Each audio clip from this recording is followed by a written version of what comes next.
We'll be coming to you from Sporting News Grill for the 10 weeks of the high school football regular season. And joining us right now from our radio partner, Louisiana Prep Weekly, good buddy Jordy Collada. Jay Cool, good to have you, man. Always good to be here, Scone. How are you, bud? Good, man. Congratulations on the new gig. Appreciate you including me. We're excited about it. Week one of the high school football season is in the books. Before we talk about some of the games from Friday night, let's talk about some of the things from the off season that were sort of a lot of big moving and shaking. The redistricting might have very well been the big story of this offseason. Let's maybe start at the top and work our way down. We got two districts again in 5A in the Baton Rouge area. Is that a good thing? Yeah, I think it is a good thing to get two high-power districts, 5A here in the Baton Rouge area. You put the Ascension schools back together for the first time since 2006 with Dutchtown, Santa Maula, and East Ascension. Woodlawn moving over and now moving up. Coach Don Jones getting a big win on Friday night in Lafayette. And then on the other side, you know, you bring back that district that was real prominent in the 70s and 80s here in Baton Rouge. A lot of the older crowd, older generations can relate to putting Central, Denham Springs, Zachary, and those guys back together in another district. So I think it serves the Baton Rouge, the capital city area well, having two 5A districts. And something else you can maybe compliment is the schools like Catholic High. And look, obviously I call the game, so I'm a tad biased. But Catholic had started to develop some rivalries with the likes of Denham and Central, and of course Zachary. Coach Neil Weiner's coming up in our next segment.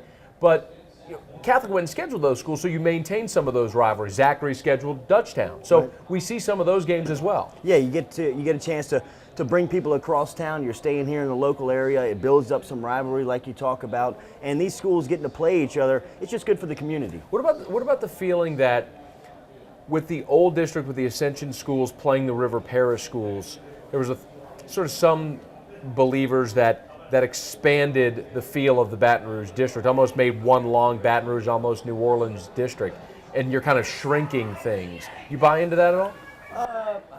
I don't. I think that the schools would like to keep the rivalries down there in the Bayou parishes. When you move up here and you play, it makes it a bigger game rather than keeping it in district. And then here in the Baton Rouge area, in the local area, when you have teams playing within the districts that are close in proximity and the fans can travel, you put people in the seats and you build a big football game on Friday night. Well, speaking of the schools maybe a little farther down south, what about Lutcher? I mean, Lutcher is a school that moves into where it feels it kind of always belonged, into the Baton Rouge area, into 6-4A. Is that a good move for Lutcher? I think it is. I think it builds up the style of play in that 4A district when you bring over a team and coached by Tim Detillier, of course, a guy who's a staple here in Louisiana high school athletics. Lutcher's a good ball club. You know, they travel up Friday night, and right off the bat, they schedule Benny Saya in 5A Dutchtown. They're known, of course, for Landon Collins, who's the top player in the state, but they have two great wide receivers, and that was a great football game on Friday night. Jordan Baptiste, the defensive back from Lutcher, and Daniel Taylor, the running back over there. You'll not find two finer football players in the area, so moving those guys up and closer here to the capital city and to Baton Rouge, I think it obviously it upgrades the style of football here locally that you get to see. And when you bring a Tim Detillier coach team in, you get good quality football. What is it about Lutcher? Lutcher is one of those programs that they're sort of like the factory. Whenever you see Lutcher play, and if you read the paper and you see they lost, you're almost surprised anytime you see that Lutcher lost. I mean, how do you build that program there like Tim Detillier has? Yeah, you know, it's just one of those markets, one of those little pockets inside Louisiana that we're famously known for inside the football landscape. Louisiana is known as a wealth of talent, and Lutcher's just one of those towns that constantly produces big-time football players, and a lot of it has to deal with guys like Tim Detillier, who gets these guys prepared and early. They understand the game as they're moving up, and they just have a high skill level when they come out of there. Let's talk 3A. One team notably moving up, one team notably moving out. East Feliciana moves into 3A. Redemptorist down in classification at 2A. Let's start with East Feliciana. Well, Kendall Beckwith, the quarterback over there, he's a quarterback and he's a defensive end. It'd be tough to find, go somewhere and find Can you imagine Ken Adams or Marcus Spears when he's at LSU playing quarterback? That's exactly right. That would be the comparison. But this guy has an electric arm. Being on the calls last year for the Episcopal radio broadcast, they were playing in the 2A district, that 7-2A district, which is another great district here locally. But he's a big-time quarterback. You know, getting out and doing some football reports for you locally in spring for LSU. Kendall Beckwith was a guy that was close to the LSU football program. Les Miles was paying attention to him But East Feliciana won that 2A district last year. They're going to move up, and they're going to expect to compete in that 3A district. You know, it's headlined by Parkview Baptist, who's the defending state champ, and actually opened up with a season loss for the first time under Coach Kenny Guillot. Wow. Down in Mandeville.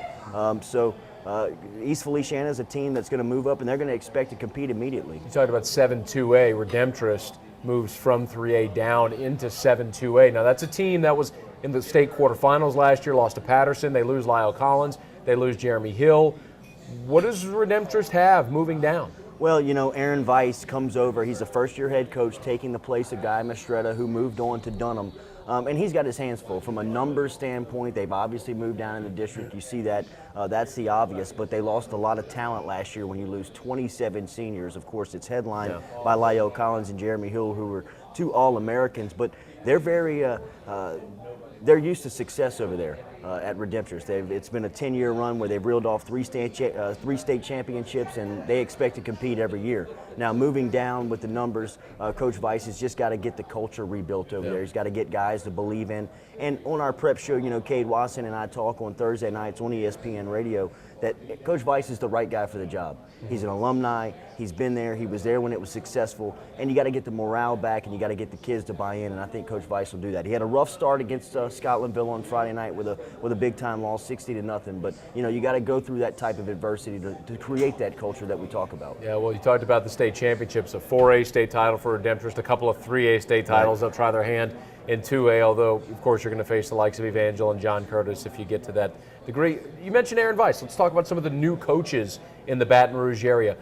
We talked about Aaron Weiss to start with, also Guy Mastretta, who has now moved from Redemptorist to Dutchtown, to Dunham. Yeah, to Dunham. Coach Guy Mastretta, you know, the architect of a lot of successful days over there at Redemptorist. Reeled off a state championship in his first year on the job there when it was played up in Shreveport. But now moving on to Dunham. Dunham is a school that brings their quarterback back in Grant Messer.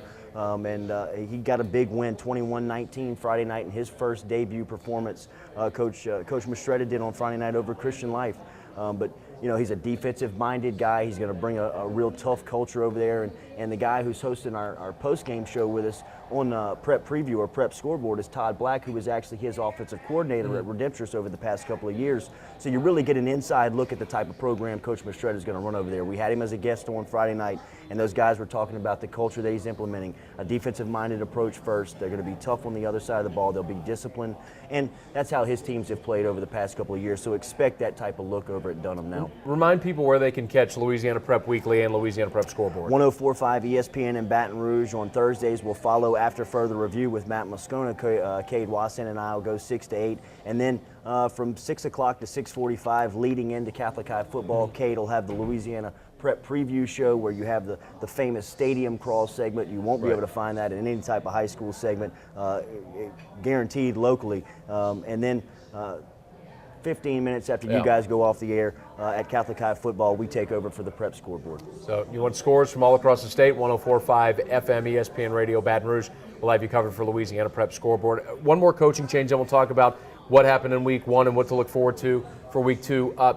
Damian Mills at Capital comes from South Plaquemine to Capital. What do we know about that situation, what's going on in the Capital? Well, it's a very confusing situation. It's an unfortunate situation for the kids. Coach Chad Germany has moved on. He's now the quarterback's coach at Southern University, and he had really gotten Capital close. I mean, 2 years ago they were in the semifinal games. They were producing players like Terrence Broadway and Frankie Jackson, who's now at UL and at Memphis. But, you know, over this past offseason, Capital went through some tough days, and Damian Mills is a hometown guy. He's from Capital. He comes back here and takes the job, and he's got his back up against the wall. From a numbers standpoint and just from a school standpoint, Capital is just trying to get it right on a lot of different angles. I think the football focus is a little bit down the line, and Coach Mills, again, just like we talked about with Coach Weiss, he's an alumni of the school. He's a hometown guy, so he's going to have the patience to get it right. It might take a little time over there at Capital, though. Week one, we made it through a tropical storm, but we got week one in the books. That's right. Surprises week one? The big surprises were the alumni for UNI, Catholic High going up to Zachary and getting into a dogfight over there and getting lost, and then Parkview Baptist taking it on the road and going down to 5A Mandeville.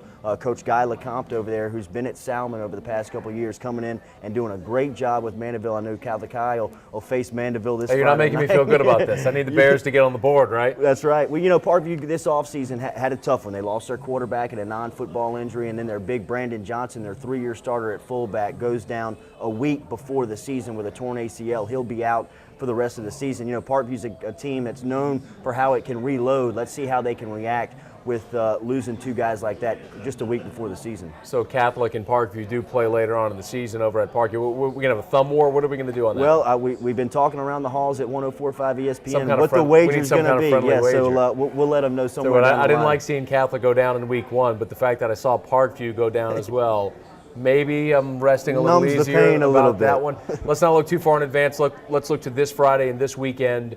Week 2 in the Baton Rouge area, what should we look for? What are the games that highlight the schedule? Well, let's see. Catholic High playing Mandeville. Everybody's going to be watching that one in 5A. And then Parkview Baptist, again, opening up with some 5A opponents. Their schedule is Murderers Row moving into the district schedule. Episcopal, a school coming off of a big win in Albany. You know, something, a storyline that we're watching locally is Brian Bridgewater, the basketball player who's nationally renowned, nationally recruited. The Jamboree game against Parkview, he catches a 35-yard fly route where he picks it off of triple coverage. He's a story that we'll be watching with main focus here at Louisiana Prep Weekly. Maybe a little bit later in the show we can ask Hunt Palmer, BayouBengalsInsider.com, a little bit about maybe Mr. Bridgewater's football prospects. Our recruiting segment is coming up a little bit later in the show. Zachary head football coach Neil Weiner is coming up right around the corner. This man is Jordy Collada. You can catch him Thursday nights from 6 to 8 on Louisiana Prep Weekly on 104.5 ESPN Baton Rouge. That's 104.5 FM, also streaming online at 104.5ESPN.com. And the Louisiana Prep scoreboard every Friday night. When you're leaving the stadium, tune it in to 104.5 FM, also 100.7 FM for Louisiana Prep scoreboard. And he'll be a part of our show throughout the course of this season. We appreciate it, Jordy. Always. This is Louisiana Prep TV. We are at Sporting News Grill. Great to have you with us. As we mentioned, the head coach of the Zachary Broncos, who picked up a big win in week 1 over his dad and alma mater, Catholic High, Neil Weiner, is going to join us in when we come back for our next couple of segments here on Louisiana Prep TV.